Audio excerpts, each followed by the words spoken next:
Hello दोस्तों, मैं अजय आज आपके लिए एक दिल दहला देने वाली खौफनाक कहानी लेकर आया। तो प्लीज़ सब्सक्राइब करें और बेल आइकन प्रेस करना ना भूलें। धन्यवाद।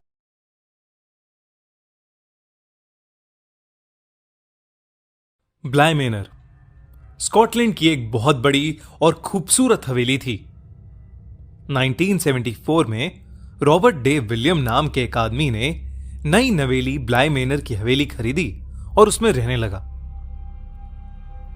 वो वहां 27 दिन तक ही रहा कि एक रात ब्लाय मेनर के चौकीदार ने विलियम को डरा हुआ खून से लथपथ वहां से भागते देखा।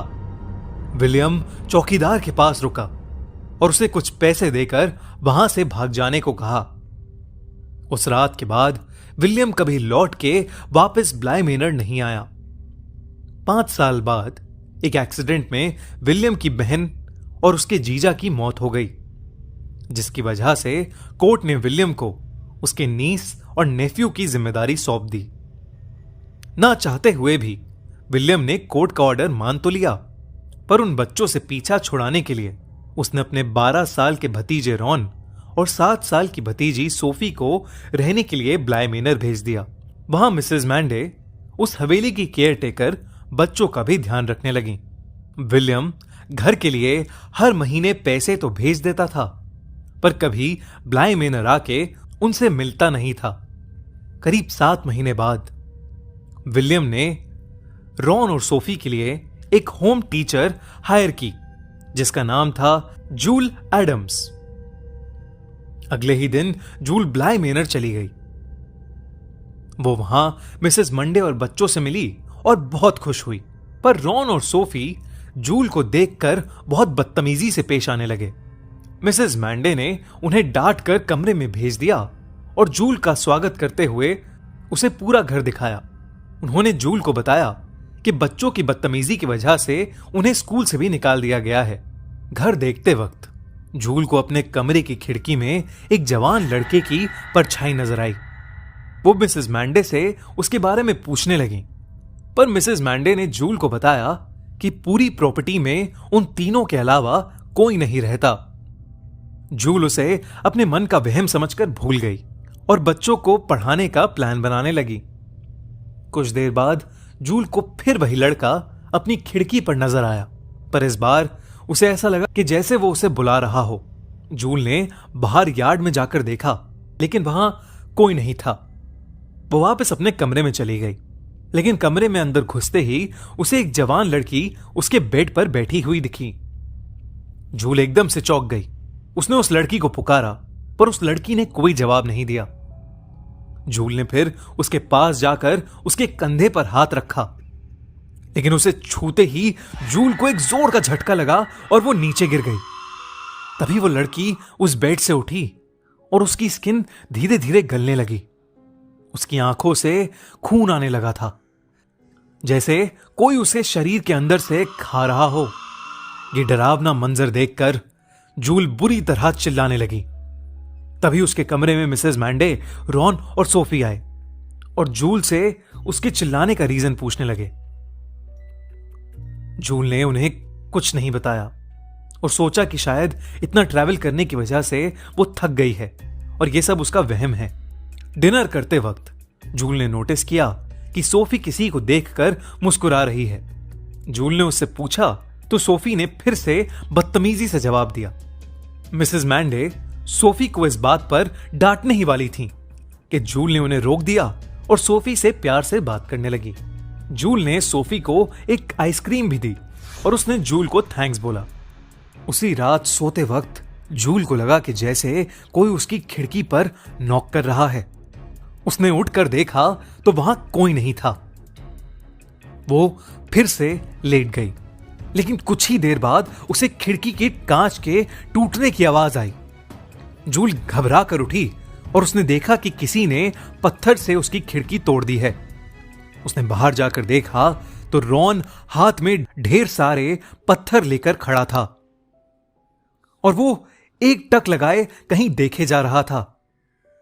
जूल ने उसे कई बार बुलाया, लेकिन उसने कोई जवाब नहीं दिया और फिर एकदम से वो सारे पत्थर फेंक कर घर के अंदर भाग गया।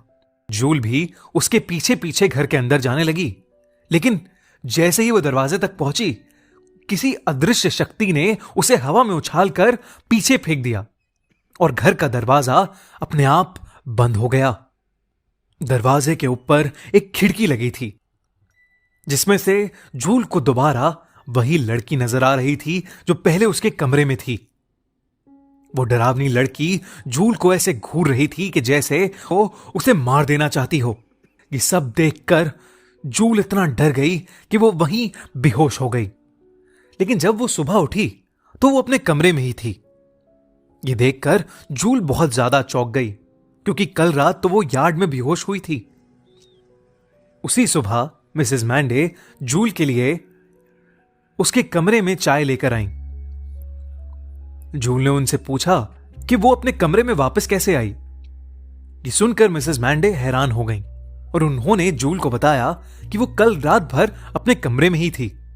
जूल की निगाह अपनी टूटी हुई खिड़की पर गई, पर हैरानी की बात तो यह थी कि उस वक्त खिड़की बिल्कुल ठीक थी। ये देखकर जूल सोचती है कि शायद वो ये सब अपने सपने में देख रही थी। दोपहर में जब जूल रॉन और सोफी को पढ़ा रही थी, तब सोफी अचानक से उठकर जूल पे चिल्लाने लगी और कहने लगी कि मिस डोना ऐसे नहीं पढ़ाती थी और वो मिस डोना से ही पढ़ना चाहती है। जूल वहां से चली गई और मिसेस मैंडे से जाकर मिस डोना के बारे में पूछने लगी। मिस मैंडे ने जूल को बताया कि उससे पहले मिस डोना बच्चों को ट्यूशन देती थी, पर डोना के आने के बाद बच्चों का बिहेवियर बिल्कुल चेंज हो गया था और वो इतने बदतमीज हो गए थे कि उन्हें स्कूल से भी निकाल दिया गया था। लेकिन उसके कुछ दिनों बाद ही मिस डोना की डेथ हो गई।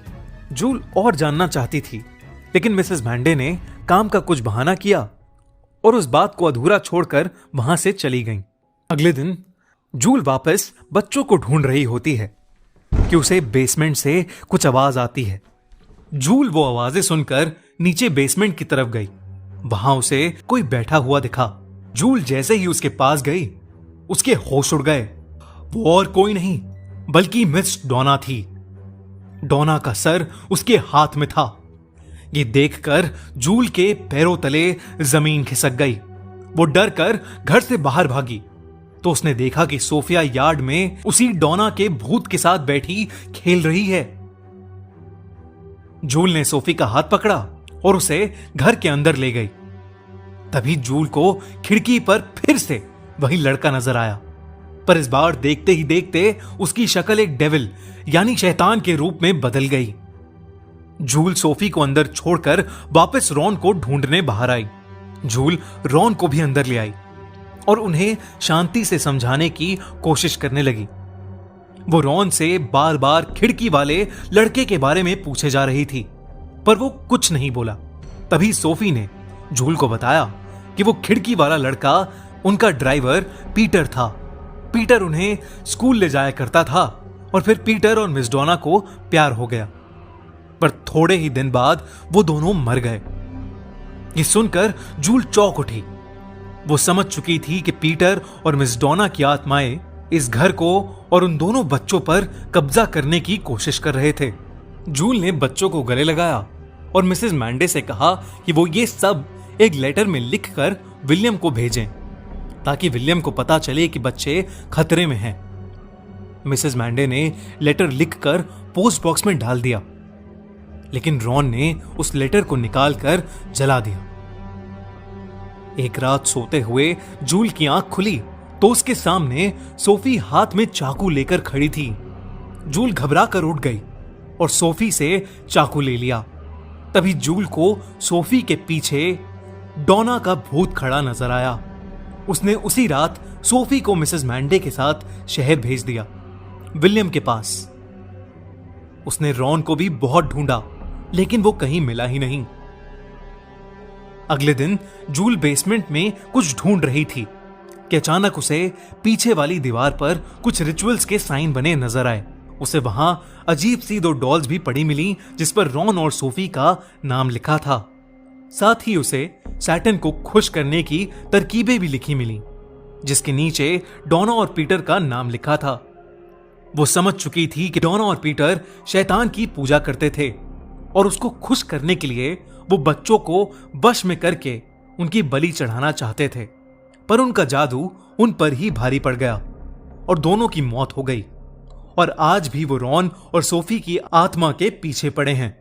इतनी देर में जूल को मिसेस मैंडे का फोन आया और वो उसे बताने लगी कि ब्लाई मेनर एक ग्रेवयार्ड पर बनाया गया था और विलियम को यहां ढेर सारी आत्माएं नजर आती थीं। और वो इतना डर गया था कि भागते भागते सीढ़ियों से गिर गया था और खून से लथपथ भी हो गया था। जूल ये सब सुनकर बहुत घबरा गई और उसे समझ आ गया कि ब्लाई मेनर उसकी सोच से और भी बहुत ज्यादा खतरनाक था। वो कुछ कर पाती उससे पहले ही रॉन वहां आ गया और तभी जूल को उसके पीछे डोना और पीटर के भूत खड़े नजर आए। रॉन बुरी तरह रो रहा था। वो अचानक जोर से चिल्लाया और वहां गिर गया। उसके गिरते ही डोना और पीटर की आत्मा गायब हो गई। जब तक जूल ने रॉन की बॉडी को हाथ लगाया तब तक उसकी सांसें रुक चुकी थीं और शरीर ठंडा पड़ गया था। अगले दिन विलियम ने गाड़ी भेजकर जूल को शहर बुलवा लिया। उस दिन के बाद से ब्लाई मेनर पर हमेशा के लिए ताला लगा दिया गया।